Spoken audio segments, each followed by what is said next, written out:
Okay, so this is an interesting question, and this is going to be a long question, I would say. Okay, so what I can do, I will copy this image and I will paste that into, let's see what I can do.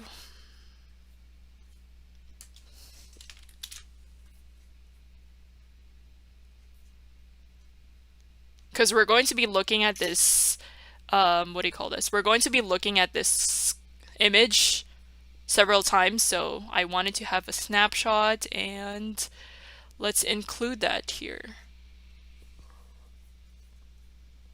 Okay, great. Okay, so here's an image of what I just took from homework help.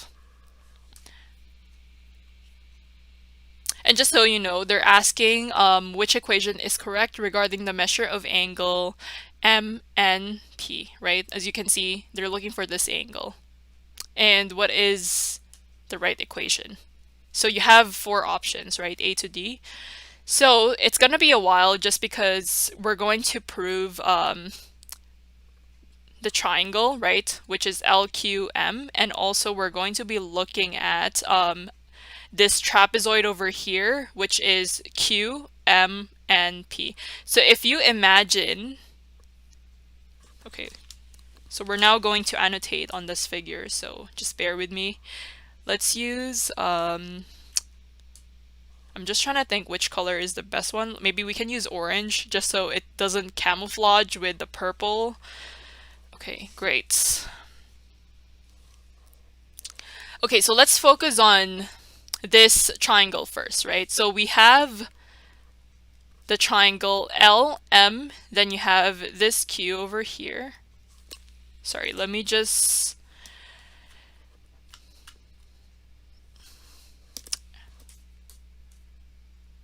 connect this just so you can see that it's a triangle.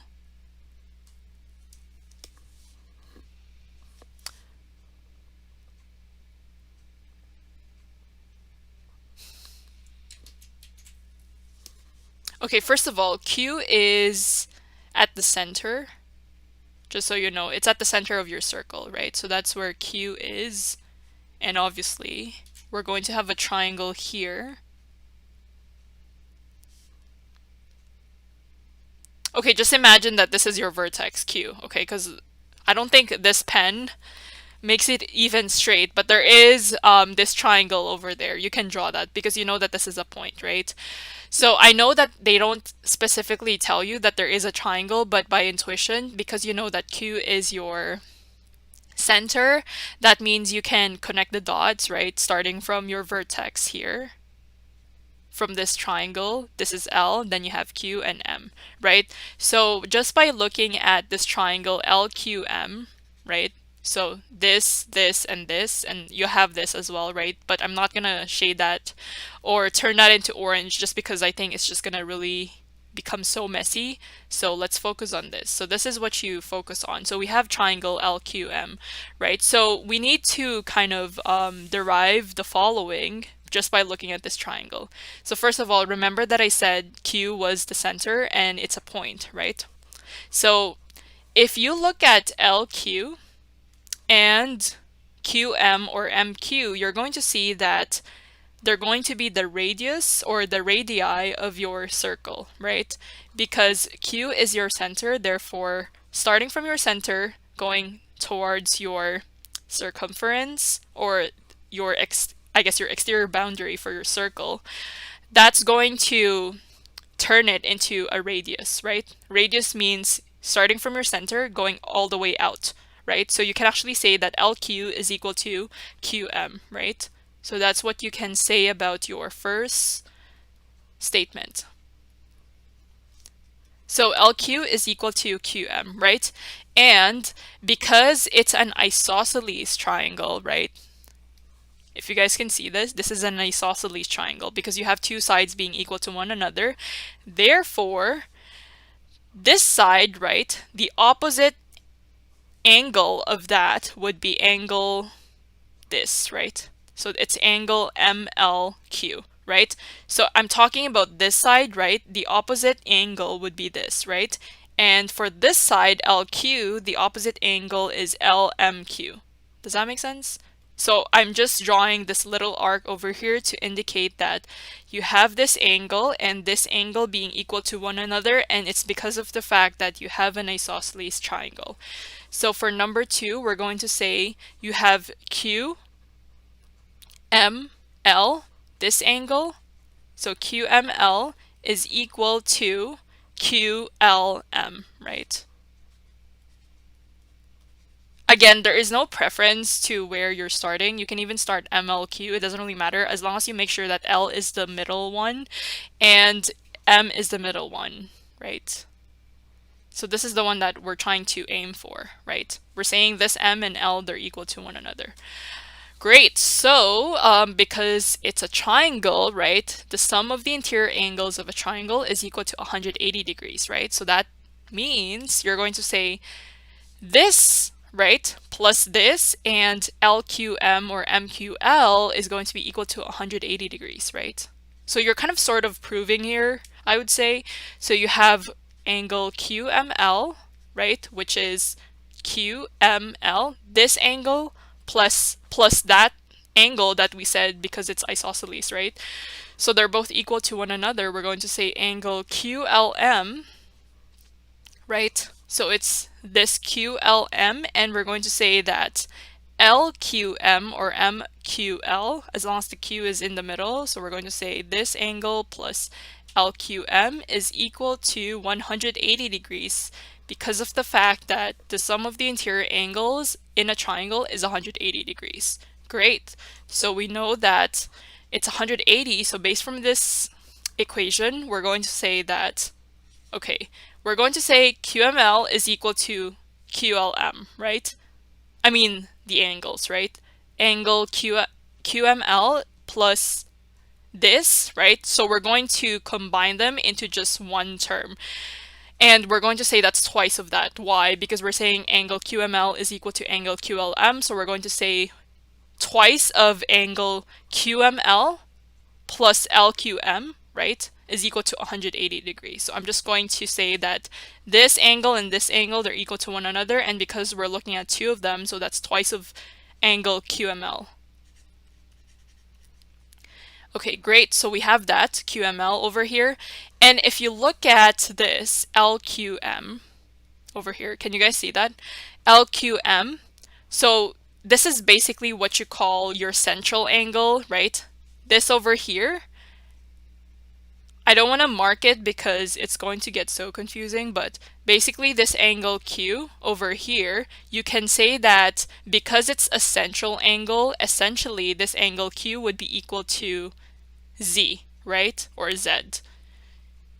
The reason being it's because it's a central angle. So if you recall the relationship of your arc and also your angles within your circle, right? If it's a central angle, so whatever this angle Q is, that's going to be equal to this Z or Z, right? Because it opens from here to here. So this Z is exactly equal to LQM or just this, right?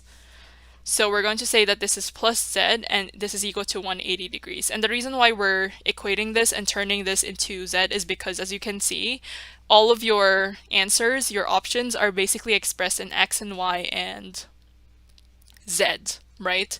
So that's why it's important to kind of change your variables starting from this point. Okay, so we have that for Z. Now maybe we can look at, let's see, this line.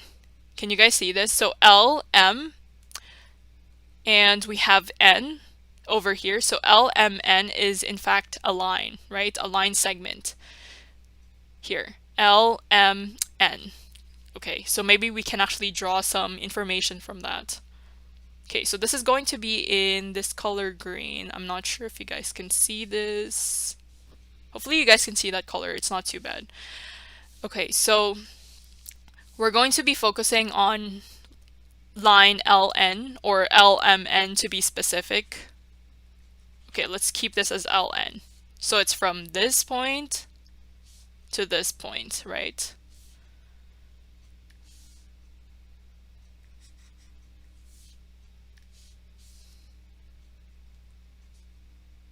Okay, let's keep it as a line segment.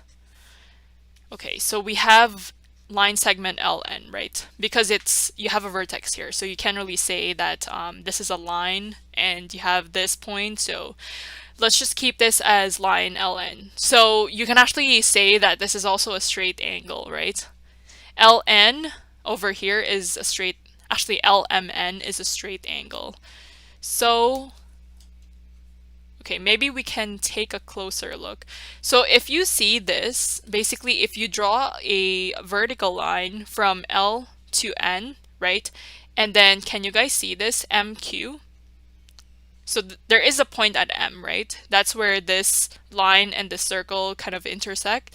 So if you have a line, right, from M to Q, and maybe I can do that right now because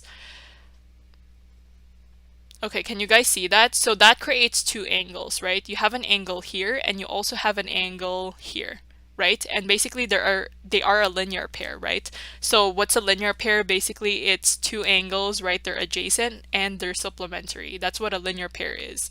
So the linear pair are respectively LMQ, right? LMQ, or you can say QML, and then the other angle pair would be QMN or NMQ, right? It's up to you. It doesn't really matter which one you're naming, but maybe we can start naming from the Q because we've been doing that all this time. So from this information, we can say that first we have QML, this angle over here, forms a linear pair with QMN, right? So angle QML and angle QMN is equal to 180 degrees because they're adjacent and they're supplementary. So because they are a linear pair, right? So maybe we can start isolating for angle QMN, and I'm going to get into that in terms of why we're isolating for QMN. And just so you know, the reason why I'm breaking this down for you is because if you look at this, if we don't go through them step by step with the figure, I think it's just going to be very confusing because this is geometry after all. So I need to go through this with you step by step so it's easier for you to visualize, and we're going to check this after. So, okay, great. So as I was saying, you have to isolate for angle QMN, right? And why are you isolating for QMN? Well, remember for QML, we had this equation, right? So we're taking QMN, we're taking 180 degrees, and we're subtracting that from angle QML, right? So I'm just moving this QML because it's a measurement. We're going to subtract because we're moving this to the opposite side of the equation, and as a result, you get a negative sign because it's now positive. So QML, just going back to this, right? If you go back to this equation, when you isolate QML, you're going to see that QML is equal to 180 degrees minus Z, and this is over 2, right? Which we can then simplify, right? Saying this is 90 degrees minus Z over 2. Can you guys see that? So what we're going to do is we're going to say, okay, so QMN is equal to 180 minus this, right? Because we're saying angle QML is equal to 90 minus Z over 2. So make sure you have that bracket because you're going to distribute the negative sign.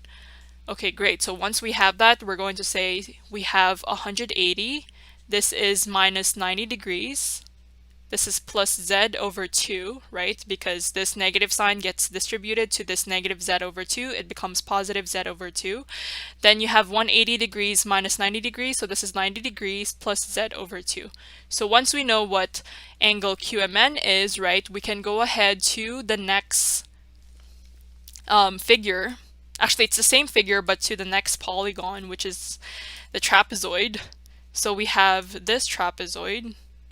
So again, I'm going to see if I can copy this.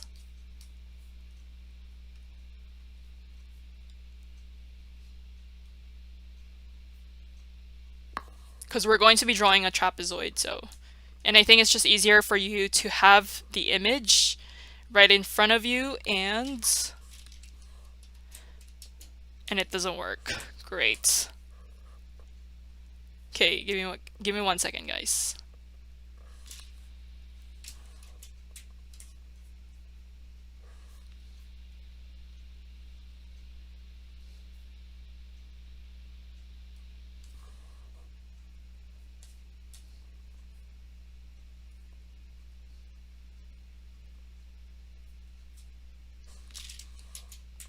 Okay, so what I can do, maybe I can copy this.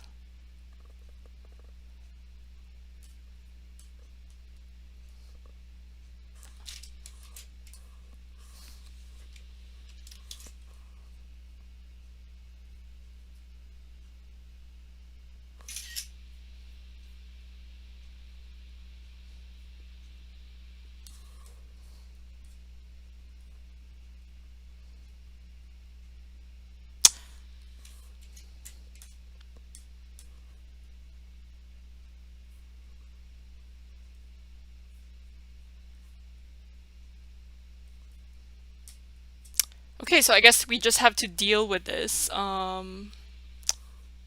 maybe I can drag this. Give me 1 second. Let me try this. Okay, great. So I was able to drag this. Okay, so we can move on to the trapezoid now.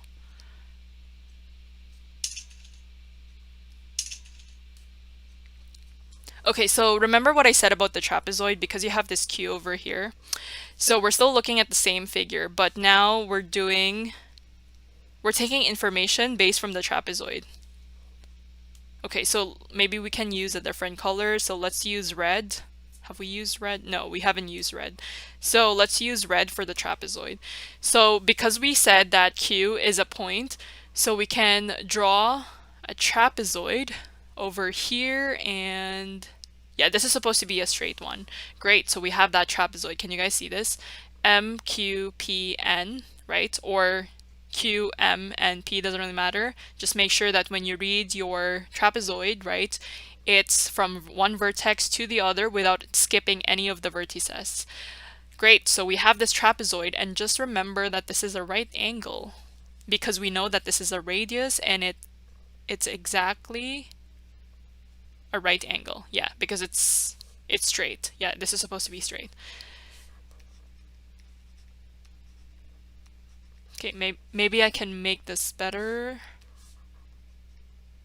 Okay, great. So yeah, we've said that this angle over here, this is a right angle. So let's go back to what we were referring to.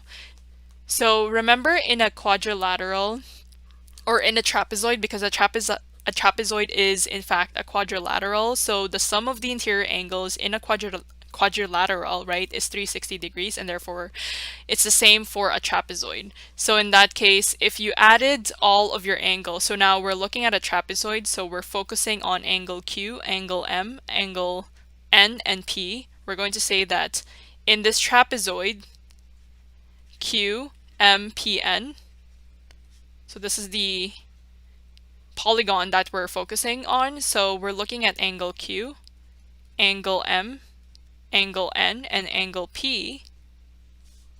Maybe let's go by order, Q, M, P, N, since that's what we started with. Q, M, P, angle N. There we go. So yeah, this is going to be 360 degrees, right? So it's equal to 360 degrees because of the fact that a trapezoid is a quadrilateral, and what do we know about quadrilaterals? The sum of the interior angles is supposed to be 360 degrees, right? So now, right, we see that this Q, because it's a central angle, right? So the relationship between a central angle and its arc is going to be equal to one another. So you can say that angle Q is also equal to Y, right? Right here, because Y is from this point to this point, so it's this arc. So we can say this is Y. For angle M, right? So what about angle M? Well, it's this point over here, right? So that means this is also going to be 90 degrees, right? It's because if you have this line again, you're going to see that this angle M creates a 90-degree angle. If you have another line that's kind of that's kind of connecting from this point to this point, you're going to see that angle M is 90 degrees. So that's why this is 90 degrees, and you have angle P. So for P, so angle P is, let's see, so right here. For angle P, this is in fact Z over 2 plus 90. And how do I know that? Because if you look at QMN, actually, hold on. Angle P is 90 degrees, right? That's what we said. And then we had QMN, right? So QMN is essentially equal to angle M, right? So this angle M would correspond to QMN, which is here, right? So this is angle M. So this is equal to angle M. So we're going to say angle M is Z over 2 plus 90 degrees, right? So that's for angle M. And then for angle P, this is the one that's 90. So it's not angle M. Angle M is 90 plus Z over 2 because we said QMN from this statement coming from this line segment LN. We're saying that angle QMN is equal to angle M. So that's right here.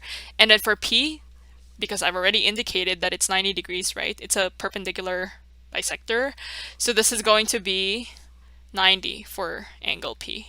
Okay, great. So we have angle N left, and we know that angle N is the question that we're being asked because angle MNP is this, MNP. So what's angle N? That's the question, right? So for angle M, that's going to be plus angle N, which is what we're looking for, and this is all equal to 360 degrees, right? So we're solving for angle N because angle N is equivalent to angle M and P. Great, so we have this, so let's isolate angle N. So maybe we can open up this bracket, so we have Y here, this is plus 90 degrees, this is plus Z over 2, plus 90, plus angle N, and then this is all equal to 360, right? So now that we have that information, we're going to say this 90 and 90 would give us 180, right? So we have Y plus Z over 2, then this is going to be 180. And what else? Plus angle N, which is equal to 360, right? Okay, now hold on. We still have this Z, right? Because if you look at our answers, we only wanted X, Z, and Y. So X plus Y, X minus Y, or the combination of Z and Y, right? So we still have to figure this out, right? So if you have angle N, maybe we can solve for angle N first and deal with your Z and Y. So you have angle N, I'm isolating this, I'm taking 360 minus 180. So I'm just moving the 180 to the opposite side, so I'm getting 180, right? So this and this I'm combining, and then you're going to see that if you move the Y to the opposite side, you get negative Y, and then on the other hand, this becomes negative Z over 2. So let's see what we can do. So apparently, if you have Z minus Y or Z plus Y, that does not really answer the question because, or it's not even our answer, to be honest, like C and D, because just by looking at this, there is no way that this is going to be equal to Z plus Y or Z minus Y divided by 2 because you still have this 180 over here, right? So C and D are obviously eliminated from our answers, so we're supposed to be looking at A and B alone, right? Because this is definitely not equal to C or D. Even though you try to organize the Y and the Z over 2, that's no way. There's no way that's going to be equal to C and D, right? Great. So we need to think about Z over 2, right? And maybe express that in terms of X or Y. So if you go back to the previous ones we've did, let's see. So we need to find an equation where you have Z. Okay, so for Z, since by looking at the orange part, the green part, we can't really find an equation where it tells us it's just a Z equation, right? We need to make our own, like right now, right? So remember, because this is a circle, right? So this arc over here, this is x, right? And then you have y, and then you have z, right? So you're going to say that because you have a circle, right, the complete angle of the circle is going to be 360, right? Why is it 360? Because it's 2 pi, right? That's the circumference, right? 2 pi r is basically your circumference of a circle, but because it's the complete angle of the circle, you're going to say that x plus y plus z is going to be equal to 360. And that's how you come up with your z equation. So you're going to say x plus y plus z should be equal to 360 because this is the complete angle of your circle, and all you have to do is solve for z. So z is equal to 360 degrees minus x minus y.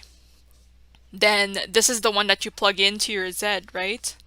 So you go back to this equation. So you're going to say angle n is equal to 180 minus y, and you're going to have that negative 1/2 here. Then your z is this, 360 degrees minus x minus y, right? And just by looking at this, you can have 1/2 times 360, so that's equal to 180. So 180 degrees minus y, then you have this negative 180 degrees. So I'm going to distribute this negative 1/2 to each of my term. So as a result, this becomes positive 1/2 x, and you get positive 1/2 y, right? So this cancels out. And this cancels out as well, right? So this negative 180, because 180 minus 180 is equal to 0, right? So now you're left with negative y and 1/2 y. So negative 1, and then you have plus 1/2, so that's equal to negative 1/2, right? So in that case, you can say that angle n or angle m and p, they're equal to one another, right? So this is equal to negative 1/2 y, and this is plus 1/2 x. To make this a little bit better and to see where that is from our equation, we're going to say that you both have an x and a y, so you're going to say x minus y over 2, which is b. So that's angle m and p. Okay, so let's see what they have. I told you this is going to be a long one, so bear with me, we're almost there. Okay, so they looked at the triangle, which is LQM. So, okay, so this is what they wrote. So they're saying you have this LQ, which is equal to MQ, and that's right, that's the radius of the circle. As I mentioned earlier, you have the two angles equal to one another because it's an isosceles triangle, right? And that's equal to 180 degrees. The reason why it's 180 degrees because it's the sum of the interior angles of a triangle, right? And what they're doing here, exactly the same as what I did, because you're saying that angle QML is equal to angle QLM. Therefore, you can just simplify these two into just one angle because they're the same dimension, and you multiply that twice because you do have twice of that. And this is plus Z, which is this opposite arc, right, of the central angle Q, or the central angle theta, right, because Q is a point. So that's equal to 180. Then they've isolated QML, which is what we did. So we got 90 degrees minus Z over 2, and that's exactly what they have on the left side. Now, if you're looking at LMN as a line, right, you're going to say that it forms a linear pair, the two angles respectively. It's angle QML and angle QMN. That's 180 degrees, and they're solving for angle QMN, and the reason being is because you want to have an equation of angle M. The reason why you need angle M is because you're going to use that information when you're looking at your quadrilateral Q, M, and P, which is what we did afterwards. So now they're looking at angle Q, angle M, P, and N. And that's equal to 360 degrees because what do we know? We know that a trapezoid is a quadrilateral, therefore a trapezoid must also have a sum of interior angles, which is 360 degrees. And what they've wrote is each of the angles, they represented that as a form of the arc, right? Because we can actually look at a circle, use the central angle, and make our intuition based on the central angle. So for angle Q, you're going to say that this is equal to y, right? Because it's opening this way, and we know that if you have a central angle and you have an arc, right, that means this angle is equal to the arc, right? And you have an angle M, which is coming from angle Qmn, which is 90 plus Z over 2, and that's what they have here. And then you have angle P, which is this. So it's a right angle, and it's a right trapezoid, right? And then you have angle N, which is something that we're looking for because that's angle MNP essentially. And that's equal to 360 degrees. And remember, we rearranged this to find angle N, and because we know that it's a complete angle of a circle, right, using all of your arc, and it's a circle, so there is 360 degrees, right? So it's sort of like a reflex angle if you think of it that way. So in that case, rewriting this equation, you isolate z, and that's equal to 360 minus x minus y.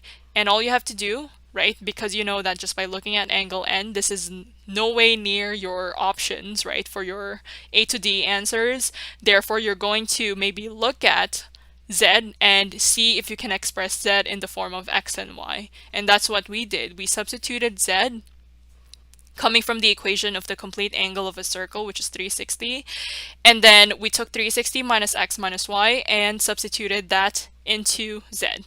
So we're saying now that angle MNP is x minus y over 2. And I have nothing to say. This is exactly what they did. So it's a perfect solution and answer.